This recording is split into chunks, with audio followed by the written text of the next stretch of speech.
There's only two possibilities if God exists. In eternity, you're going to be with him or you're not going to be with him, right? That's logically the only two options. If you want to be with him, you will seek him out and be with him. If you don't want to be with him, God will not force you into his presence against your will. In fact, let me make the objection stronger than what you're making it. You're very polite, but I debated an atheist who was a little bit more direct. And let me tell you, this man he's a good man. I like him. His name is Eddie Tabash. He's an attorney from Beverly Hills. We debated at University of Michigan a number of months ago.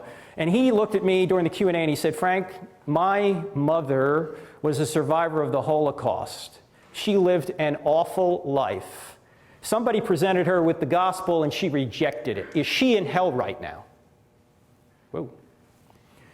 I said, Eddie, I don't know where your mother is. I don't know if she made a profession of faith in her last moments, but if she didn't, then God will not force her into his presence against her will. God is too loving for that. And I asked the audience this question. In fact, I'll ask you as an audience this question. Ladies, is there anybody in here who's ever had a man pursue you and you did not want that man to pursue you? You did not want to date him.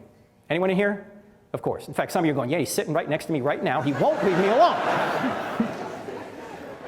I said, okay, ladies, suppose this man continues to pursue you and continues to pursue you. And you say, look, I only like you as a friend. Ladies, why don't you just take the knife, stick it in, and turn it?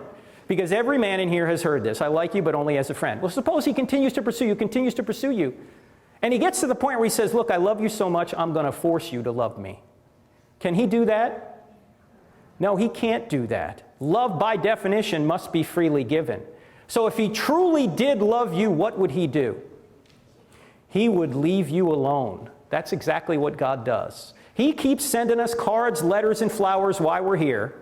And if we keep rejecting him, he gives us up to our own desires. And that ultimately what hell is. Hell is separation from God.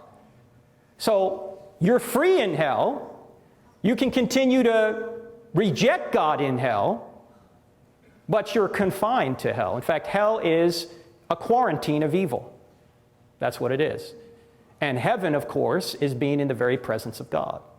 God loves you too much to force you into his presence against your will. Thanks, Carter.